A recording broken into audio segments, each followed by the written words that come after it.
قبر کا عذاب اور دجال کا فتنہ کیا ہے؟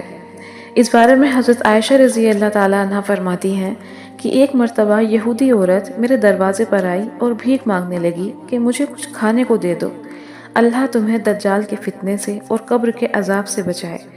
حضرت عائشہ رضی اللہ تعالیٰ عنہ فرماتی ہیں کہ میں نے اس عورت کو ٹھہرا لیا اور اتنے میں حضور صلی اللہ علیہ وسلم تشریف لے آئے۔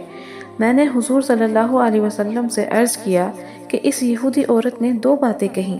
حضور صلی اللہ علیہ وسلم نے ارشاد فرمایا کہ دجال کا فتنہ ایسا ہے کہ کوئی نبی پہلے انبیاء میں سے ایسے نہیں گزرے جنہوں نے اپنی امت کو اس کے فتنے سے ڈرایا نہ ہو، لیکن میں اس کے متعلق ایک بات کہتا ہوں جو اب تک کسی نبی نے نہیں کہی، وہ یہ ہے کہ وہ کانا ہے اور اس کی پیشانی پر کافر کا لفظ لکھا ہوا ہوگا جس کو ہر مومن پڑھ لے گا۔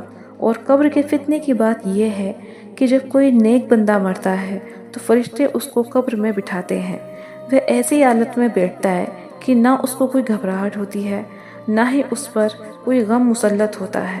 پھر اس سے اول تو اسلام کے متعلق سوال کیا جاتا ہے کہ تو اسلام کے بارے میں کیا کہتا تھا۔ اس کے بعد پھر اس سے پوچھا جاتا ہے کہ تو اس شخص کے یعنی حضور صلی اللہ علیہ وسلم کے بارے میں کیا کہتا ہے۔ وہ کہتا ہے کہ یہ محمد صلی اللہ علیہ وسلم ہیں جو اللہ تعالیٰ شانہ کے پاس سے ہمارے پاس واضح دلیلیں لے کر آئے، ہم نے ان سب کو سچا مانا جو حضور صلی اللہ علیہ وسلم لے کر آئے تھے۔ اس کے بعد اس کو اول دوزخ کا ایک مقام دکھایا جاتا ہے جہاں وہ دیکھتا ہے کہ آدمی ایک دوسرے پر ٹوٹے پڑے ہیں۔ پھر اس سے کہا جاتا ہے کہ تو اس جگہ کو دیکھ، حق تعالیٰ شانہ نے تجھے اس آفت سے نجات عطا فرما دی۔ اس کے بعد اس کو جنت کا ایک مقام دکھایا جاتا ہے جہاں وہ نہایت زیب و زینت دیکھتا ہے اور اس کے لطف کے مناظر دیکھتا ہے۔ پھر اس سے کہا جاتا ہے کہ اس جگہ یہ جگہ تیرے رہنے کی ہے، قیامت کے بعد تو یہیں لایا جائے گا۔ تو دنیا میں آخرت کا یقین کرنے والا تھا اور اسی پر تیری موت ہوئی اور اسی پر قیامت میں تو قبر سے اٹھایا جائے گا۔ اور جب کوئی گناہگار آدمی مرتا ہے تو اس کو قبر میں بٹھایا جاتا ہے، وہ نہایت گھبراہٹ اور خوف زدہ ہو کر بیٹھتا ہے اور اس سے بھی وہی سوال ہوتا ہے جو پہلے گزرا۔